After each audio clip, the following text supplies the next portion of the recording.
오늘 이 시간 우리 주님이 주시는 크고 놀라운 은혜가 가득한 시간이 되시기를 간절히 소망합니다. 오늘 함께 나눌 말씀의 제목은 이보다 더 좋을 순 없다입니다. 여러분 혹시 잭 니콜슨이라는 배우 아시는지요? 이 배우가 출연한 영화 중에 이보다 더 좋을 순 없다라는 영화가 있습니다. 오늘 설교 제목도 이 영화에서 한번 따와 봤는데요. 이 영화를 이미 보신 분들도 계실지 모르겠습니다. 여기서 이 잭 니콜슨은 로맨스 소설 작가인 멜빈이라는 역을 맡아서 연기하였습니다. 영화에서 그는 여러 가지 정신질환을 가지고 있었는데요. 그 중에 강박증과 결벽증을 앓고 있었습니다. 그가 얼마나 까다로운 성격인지 짐작이 가시는지요. 그는 보도블록에 금을 밟지 않으려고 걸어갔습니다. 그러다 보니까 지나가는 행인들을 불편하게 만들기도 하였지요. 그뿐만이 아니었습니다. 그는 식당이나 어떤 장소에 가게 되면 반드시 자기가 앉는 자리에만 꼭 앉아 있어야만 했습니다. 만약에 식사하러 간 그곳에 내가 원래 앉아서 먹던 그 자리에 누군가가 있다라고 한다면 그 사람을 쫓아내면서까지 자신의 자리를 고수한 사람이었습니다. 또한 식당의 위생 상태를 늘 의심해서 늘 자기 전용 식기를 가지고 다녔지요. 말로만 들어도 굉장히 피곤한 사람인 것 같습니다. 늘 이렇게 주변 사람을 피곤하게 만드는 이 괴팍한 성격을 가진 이 멜빈에게는 유일하게 친절하게 인격적으로 대하는 한 사람이 있었습니다. 그 사람은 식당 종업원인 캐롤이라는 사람이었지요. 멜빈은 이 캐롤이라는 사람을 굉장히 훌륭한 사람으로 여겼지만 그의 성격상, 칭찬을 해보지 못했던 그 성격상 이 캐롤에게 그 자신의 마음을 잘 표현하지 못했습니다. 그러다 어느 날 이 두 사람이 데이트를 하게 된 것이죠. 한 식당에서 캐롤은 멜빈에게 자신이 평소에 그동안 당신에게 잘해줬으니 나에게 칭찬 한 가지를 해달라는 이야기를 하게 됩니다. 근데 그때 그 괴팍한 성격을 가진 멜빈이 이런 칭찬을 합니다. 당신은 내가 더 좋은 사람이 되고 싶게 만듭니다. 참 멋있는 칭찬이라는 생각이 듭니다. 누군가가 내 옆에서 나를 더 나은 사람으로 변화시키고 싶게 만든다면 이보다 더 좋을 순 없다라는 생각이 듭니다. 사랑하는 성도 여러분, 혹시 여러분 주변에도 여러분을 어제보다 더 나은 오늘을 살아가게 만들고 싶은 누군가가 있으신가요? 아니면 반대로 내가 누군가에게 그런 존재가 되어주고 있지는 않으신지요? 우리는 모두 신앙을 가지고 있는 사람들입니다. 우리는 이런 사람들을 그리스도인이라고 하지요. 저는 기독교 신학의 핵심은 변화라고 생각합니다. 이전까지는 내가 믿고 따르던 나 중심의 가치관을 버리고 이제는 하나님 중심의 가치관을 가지고 살아가는 것, 그것이 바로 우리 그리스도인이라는 것이지요. 사실 저를 되게 오랫동안 봐온 친구들에게 제가 이제 목사가 되었다라고 한다면 물론 약간 이제 농담이 섞여 있는 말입니다. 어떻게 네가 약간 어떤 느낌인지 아시겠죠? 목사가 되는 게 되게 쉽구나 라는 이야기를 많이 듣습니다. 우리가 일반적으로 목사님이라고 한다면 떠오르는 이미지가 있죠. 뭔가 이제 반듯하고 뭔가 이제 잘 갖춰 입은 뭔가 반듯한 이미지가 있는데 제가 이 이야기를 할까 말까 고민을 하다가 하겠습니다. 네, 제가 이제 대학생 때죠. 대학생 때 불과 몇 년까지일지도 모르겠는데 이제 찢어진 청바지를 많이 입고 그리고 이제 제가 머리가 한 요 정도까지 길렀었는데 이 머리를 다 세우고 다닌다라고 한다면 상상이 가실지 모르겠습니다. 제가 이제 그러고 돌아다녔습니다. 물론 이제 사람은 착했습니다. 사람은 굉장히 착했는데 이제 외적인 모습으로 이제 그런 모습을 하고 다녔다라는 것이죠. 본의 아니게 이제 목사님들, 훌륭한 목사님도 굉장히 많으신데 제가 이제 민폐를 끼치고 있는 건 아닐까 싶긴 하는데, 물론 아직도 저는 많이 부족한 사람이지만 저는 제 안에 일어난 그 변화 덕분에 이 자리에 있는 것이라고 믿습니다. 저는 제가 이 자리에 서 있는 것이 정말 은혜라고밖에 고백할 수 없다라는 것이지요. 사랑하는 성도 여러분, 신앙이란 내가 더 좋은 사람이 되고 싶게 만드는 주체를 하나님으로 바꾸는 것이라고 할 수 있을 것 같습니다. 하나님 때문에 변화된 삶을 살아가는 것, 그것이 바로 그리스도인이라는 것이지요. 오늘 말씀은요, 이 변화의 시작이 담겨져 있는 말씀입니다. 제자들과 이 초대교회가 어떻게 더 좋은 존재로 변화되었는지를 잘 보여주는 말씀입니다. 그리고 바로 교회의 시작이 담겨져 있는 말씀이기도 하지요. 어쩌면 사도행전의 본격적인 시작이라고 할 수 있을 것 같습니다. 우리 먼저 1절 말씀을 보겠습니다. 제자들을 포함한 120명의 사람들이 모인 때와 장소는 오순절을 맞이한 예루살렘이었습니다. 이 오순절이라는 절기는 유대 달력에서 굉장히 중요한 절기로 6월절이 지난 뒤 50일이 지난 날에 지키는 절기였습니다. 6월절이 이스라엘 백성이 애굽에서 해방된 것을 기념하는 절기라고 한다면 그 뒤로 7일씩 7번이 지난 뒤 맞이하는 이 오순절은 한 해의 첫 열매를 하나님께 봉헌하는 날이었습니다. 동시에 출애굽의 기적을 다시 한번 회고하며 감사와 기쁨으로 예배하는 날이 바로 이 오순절이었습니다. 오순절은 이스라엘의 3대 명절 중 하나로 이날에는 자연스럽게 전 세계에 있는 각지에서 온 유대인과 그리고 유대교에 입교한 사람들이 예루살렘으로 모여들어서 하나님께 예배를 드렸습니다. 바로 이 오순절에 제자들도 모인 것이지요. 그런데 막상 이 예루살렘에 남아있는 예수님의 제자들은 그 장소에 대한 트라우마로 가득했습니다. 왜냐하면 얼마 전 주님이 십자가에 못 박혀 돌아가신 그 참혹한 결말을 경험한 그 실패의 장소가 바로 이 예루살렘이었기 때문이지요. 제자들에게 예루살렘은 감추고 싶은 상처의 자리였기 때문이었습니다. 하지만 그들은 예루살렘을 떠나지 않고 모여서 함께 기도했습니다. 왜냐하면 예수님이 예루살렘을 떠나지 말고 기도하라고 말씀하셨기 때문이지요. 오순절에 함께 모인 제자들은 열심히 기도했습니다. 비록 지금 당장 주님이 함께하고 계시지 않기에 두려운 마음으로 가득했지만 제자들은 그 예수님의 약속을 기억하며 정말 간절하게 한 마음으로 기도했습니다. 그때 어떤 일이 일어났을까요? 2절과 3절의 말씀을 보면 먼저는 하늘에서 들려오는 세찬 바람 소리가 나기 시작했습니다. 그리고 그 소리는 그들이 앉아있는 온 집안을 가득 채우게 되었죠. 두 번째는 불길이었습니다. 성경에서 이 바람과 불, 이 두 가지는 한 가지 공통점이 있습니다. 그것은 이 바람과 불은 하나님의 임재를 상징하는 대표적인 이미지라는 것이지요. 지금 제자들은 예수님이 하나님이 계신 하늘로 올라가시기 전 약속하신 그 성령님의 임재를 경험하고 있는 것입니다. 성령의 임재를 경험한 이 제자들에게 특이한 현상이 나타나기 시작했습니다. 4절 말씀을 보겠습니다.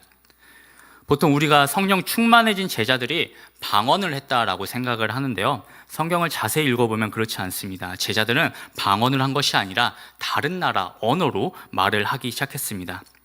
여기서 다른 언어란 외국어를 의미하는 것이지요. 그런데 이 말씀을 보면 지금 예루살렘에는 기도하고 있는 제자들을 제외한 많은 사람들도 모여 있었다라는 것입니다. 오순절이라는 절기는 앞서 말씀드린 것처럼 이스라엘의 3대 명절 중 하나이지요. 당연히 많은 유대인들이 이 예루살렘에 오게 된 것이고 하나님께 예배하기 위해서 예루살렘으로 모여들었다라는 것입니다. 근데 지금 그들이요, 제자들이 다른 언어로 기도하고 있는 모습을 보게 된 것이지요. 사람들은 이 모습을 보면서 굉장히 놀랐습니다.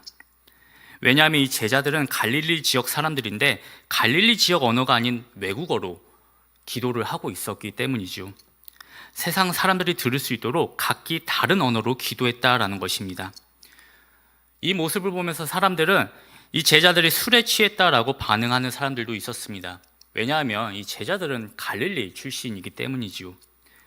오늘 말씀을 보면 이 사람들이 제자들을 갈릴리 사람이라고 부르고 있는데요. 이 당시 이 표현은 폄하에 가까운 표현이었다고 합니다. 왜냐하면 이 갈릴리라는 지역은요, 당대 사회에서 주변부로 분리되었던 지역이기 때문이지요. 예루살렘처럼 종교와 문화의 중심지와는 거리가 먼 곳이었기 때문이었습니다. 쉽게 말씀드리면 당시의 시각으로 봤을 때 갈릴리 출신 사람들은 촌사람이었다라는 것입니다. 이 촌사람들이 외국어를 잘하는 것을 보니까 의심의 마음도 생긴 것이고 그로 인해서 이 사람들이 술에 취했다라고 생각을 한 것이지요. 우리 4절 말씀을 다시 한번 보겠습니다. 네, 여러분, 이 현상이 어떻게 가능했냐면요, 바로 성령님이 임하셨기 때문에 가능한 현상이었다라는 것입니다. 바람과 불, 이 두 가지가 외형적으로 나타난 현상이라고 한다면요, 4절 말씀에서는요, 제자들의 내면에 성령이 임하셨다라는 것을 보여주고 있습니다. 그들 모두가 성령 충만했다라는 것이지요. 그런데 이 성령 충만해졌다라는 표현의 원어 표현과 영어 표현을 보면 filled with, 몸으로 가득 차다라는 동사를 사용하고 있음을 보게 됩니다. 사랑하는 성도 여러분, 우리는 이 장면을 통해서 먼저 성령 충만함의 의미를 깨닫게 됩니다. 성령 충만해진다라는 것은요, 하나님이 내 안을 가득 채우는 것을 의미하는 것입니다. 그렇다면 성령님이 오셨다라는 게 어떤 의미가 있는 것일까요? 내 안이 하나님으로 채워진다라는 것이 우리에게 어떤 의미가 있는 것일까요? 우리 인간은 하나님이 만드셨지요. 성경은 하나님이 흙으로 사람을 지으시고 그 코에 생기를 불어넣으시니 사람이 생명체가 되었다라고 말씀하고 있습니다.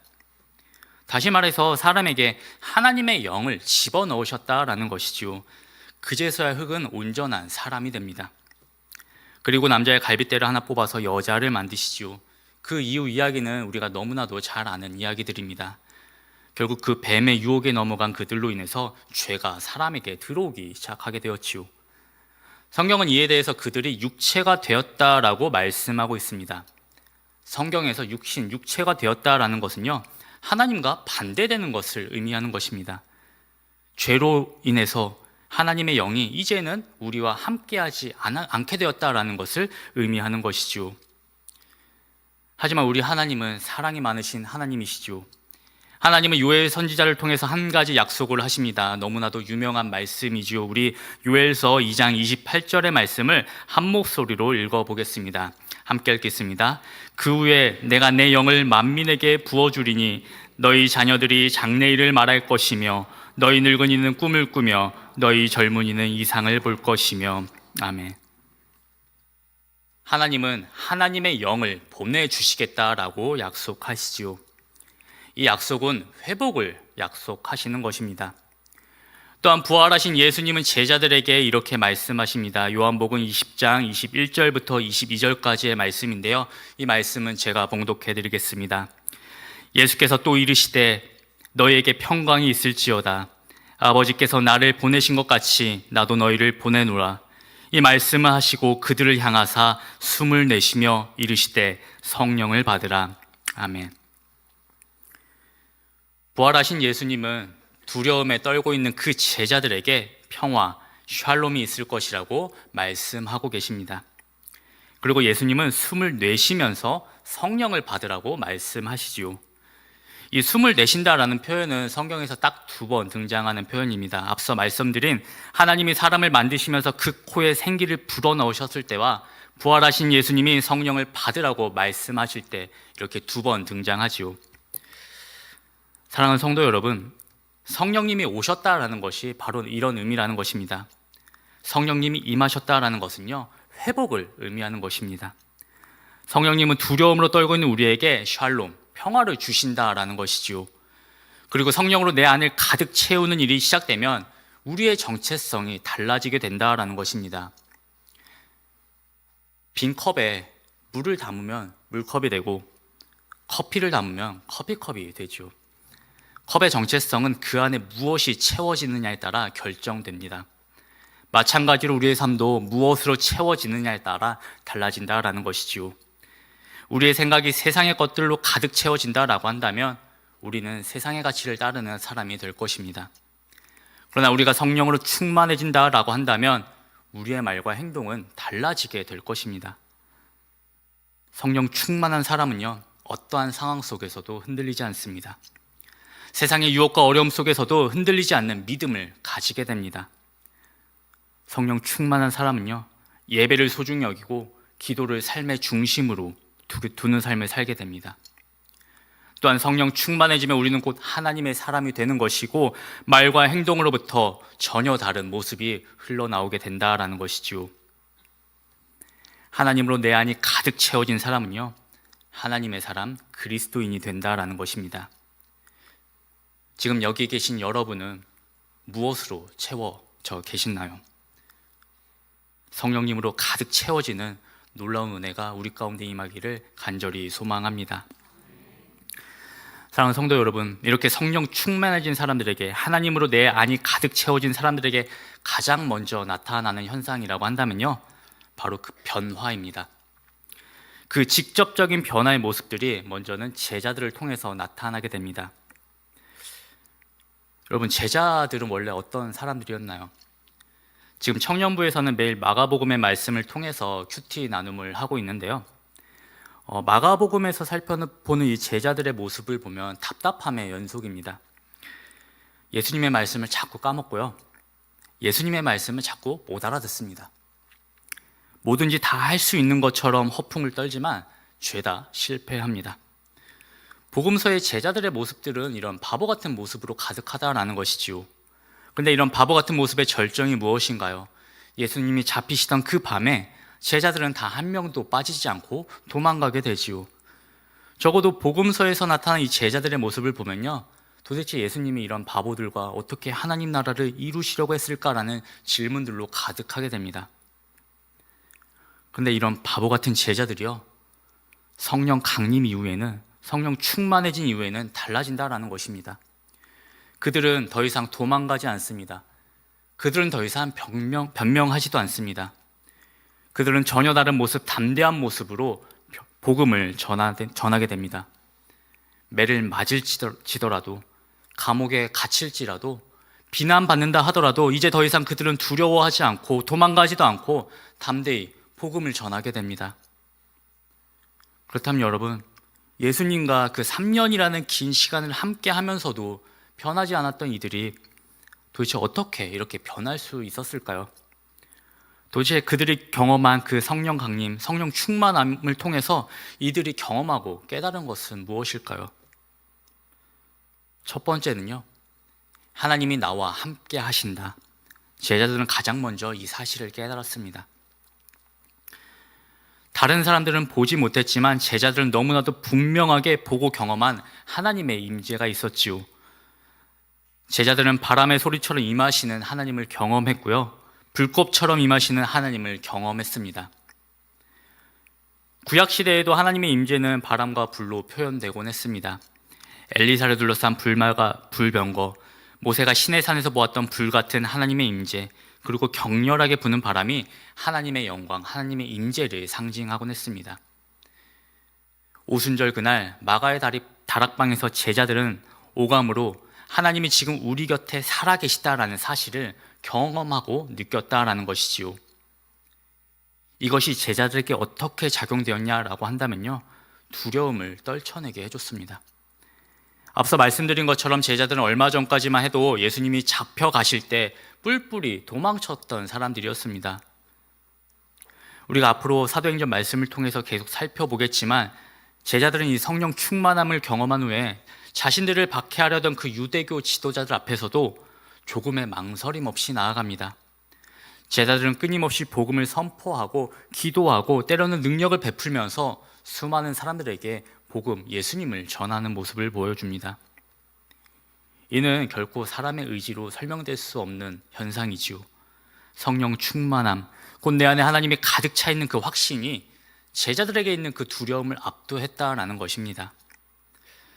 사랑하는 성도 여러분, 하나님은 지금도 우리에게 성령님을 보내주셔서 우리와 함께 하고 계십니다. 하나님은 바람처럼 불꽃처럼 우리에게 임하십니다. 그렇게 우리는 더 이상 두려워하지 않게 되는 것입니다. 매일매일 성령 충만함으로 이제는 두려워하지 않는 삶을 살아가시는 우리 모두가 되기를 간절히 소망합니다. 제자들이 두 번째로 경험한 것은요, 하나님께 쓰임받는 통로가 되었다라는 사실입니다. 제자들은 갑자기 다른 언어, 외국어를 구사하기 시작했지요. 우리는 이것을 성령의 은사라고 부르기도 합니다. 물론 이 성령 충만함의 모습은요, 꼭 이런 모습으로만 나타나는 것은 아닙니다. 성령의 은사는 다양한 모습들로 나타날 수 있죠. 중요한 것은 이 각 사람의 말과 삶과 능력이 전부 하나님이 주시는 것으로 새롭게 변화된다라는 것입니다. 제자들은 여전히 갈릴리 출신, 여전히 촌사람들입니다. 오히려 그들을 바라보는 세상 사람들이 어떻게 저런 촌사람들을 통해서 이런 일이 벌어지나라고 놀랄 수밖에 없다라는 것이지요. 그저 적당히 말재주가 좋아지는 것이 아니라요, 근본적으로 하나님의 메시지를 전하기 위해 합당한 도구로 이 제자들이 변화되었다라는 것입니다. 그런데 여러분, 이런 제자들의 개인적인 변화가요, 결국 공동체에게로까지 확정되었다라는 것입니다. 1 더하기 1은 2가 아닌 그 이상의 시너지 효과를 얻게 되었다라는 것이지요. 박해 속에서 따로 뿔뿔이 흩어졌던 그 제자들이요, 이제는 박해 속에서도 도망가지 않고 오히려 똘똘 뭉치게 되었다라는 것입니다. 그저 소규모의 기도 모임에 불과했던 그들의 모임이요, 이제는 이 도시 전체를 뒤흔들기 시작했다라는 것이죠. 그동안은 박해가 무서워서 꽁꽁 숨어서 지냈다라고 한다면요, 이제는 오히려 거리로 나가서 수많은 사람들에게 복음을 전하는 공동체가 되었다라는 것입니다. 여기서 비로소 교회가 시작하게 된 것이죠. 누군가는 이런 이야기를 합니다. 교회의 역사는 방 안에서 시작되는 것이 아니라 밖으로 나감으로써 시작되었다. 근데 여러분, 그 시작이 어디서부터 시작되었냐라고 한다면요, 바로 이 제자들의 성령 충만함에서 시작되었다라는 것입니다. 사랑하는 성도 여러분, 오늘 말씀을 통해서 과연 나는 어떤 모습으로 살아가고 있는지, 나는 아직도 두려움에 휩싸여 숨어 지내고 있는지는 아닌지, 아니면 정말로 하나님이 내 안에서 살아 역사하시는 것을 체험하며 경험했는지에 대한 질문들이 떠오르게 됩니다. 또 어떤 분들은 내가 정말 굉장히 신앙생활을 오래 했지만 나는 정말 변한 게 없다라는 생각이 드시는 분들도 계실지 모르겠습니다. 또 나는 너무 부족한 사람이라 하나님께 쓰임받을 거라 기대도 안 한다라는 말씀을 하시는 분이 계실지도 모르겠습니다. 하지만 여러분, 오늘 말씀은 분명히 선포하고 있습니다. 그것은 성령께서 임하시면 누구도 바꿀 수 없던 그 인생도 새롭게 된다라는 사실입니다. 그것이 설령 갈릴리 촌 사람이라고 할지라도요, 그리스도의 담대한 증인이 될 수 있다라는 사실이지요. 그러니까 사랑하는 성도 여러분, 조금은 자신감을 가져도 좋을 것 같습니다. 오늘 말씀을 통해서 이런 질문들이 또 생길 수도 있을 것 같습니다. 나는 아무리 기도해봐도 바람 소리 같은 소리가 들리지 않았고 불같은 현상을 경험해 본 적도 없는데, 그렇다면 나는 성령을 못 받은 건가? 이런 질문이 생길 수도 있을 것 같습니다. 사실 오늘 본문 말씀은요, 정말 극적인 장면이죠. 하지만 성령님께서는 때로는 은밀하고 부드러운 방식으로도 우리에게 찾아온다는 사실을 우리는 기억해야 합니다.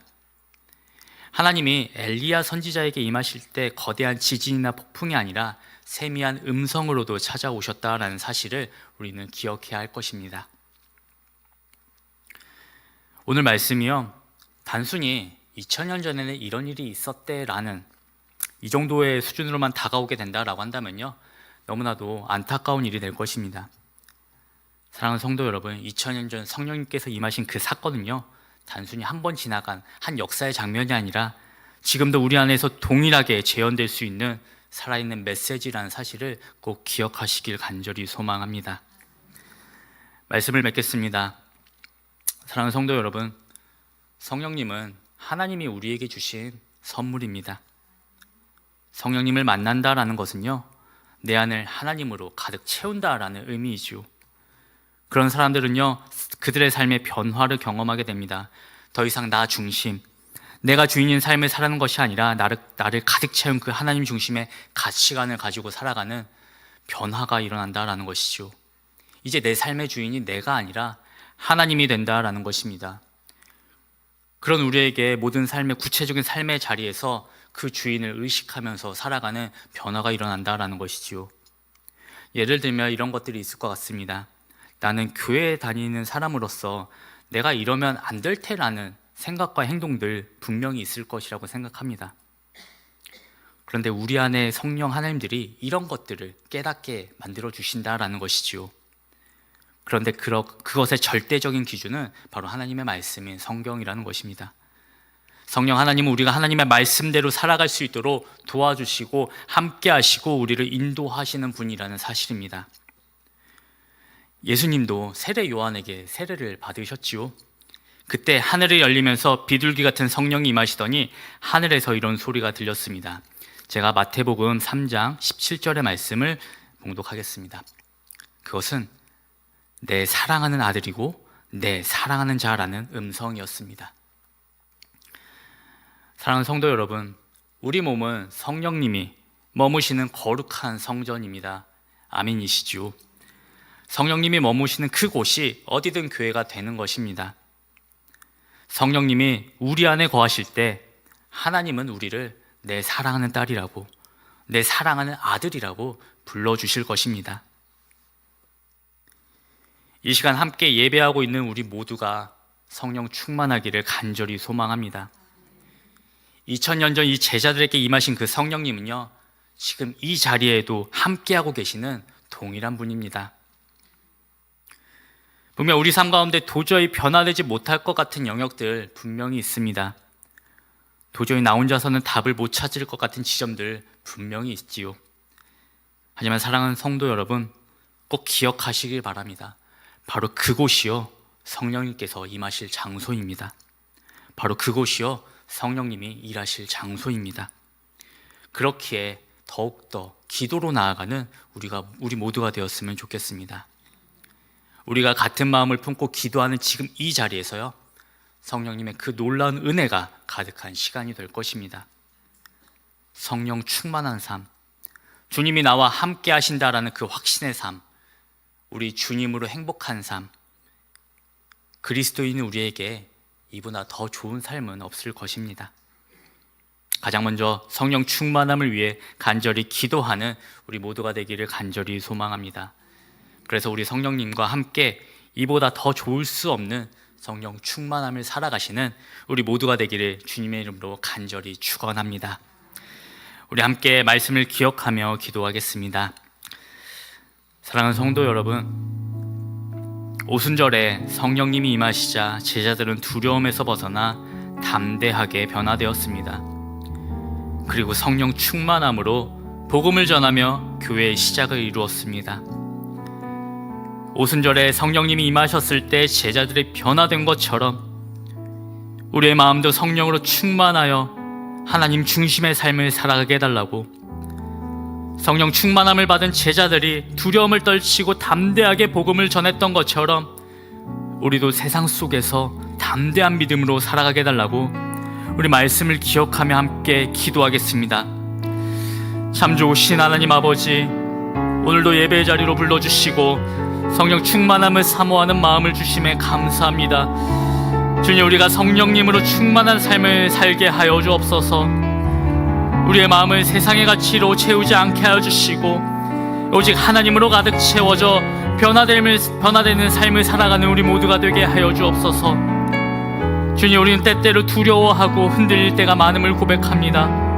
하지만 성령님께서 우리 안에 거하시며 우리가 더 이상 두려워하지 않도록 인도하여 주실 줄 믿습니다. 우리의 믿음이 연약할 때마다 성령님께서 더욱 강하게 역사하여 주셔서 우리의 마음을 담대함으로 채워주옵소서. 또한 주님, 우리가 하나님의 도구로 쓰임받는 삶을 살 수 있도록 인도하여 주옵소서. 우리의 모든 말과 행동이 하나님의 영광을 드러내는 삶이 되게 하여 주시고 우리가 서 있는 자리에서 하나님의 복음을 전하는 증인이 되게 하여 주옵소서. 주님, 우리의 삶이 성령님이 임하신 초대교회와 같이 세상을 변화시키는 능력 있는 삶이 되게 하여 주옵소서. 무엇보다 우리 남관교회가 성령 충만한 공동체가 되게 하여 주시고 모든 예배와 기도 모임 가운데 성령의 임재를 경험하는 시간들이 되게 하여 주옵소서. 그래서 우리의 삶이 이보다 더 좋을 수 없는 복된 삶이 되게 하여 주옵소서. 사랑과 은혜가 충만하신 하나님 아버지, 오늘 우리에게 성령 충만의 은혜를 허락하여 주시니 감사합니다. 주님, 우리 안에 성령님으로 가득하길 간절히 소망합니다.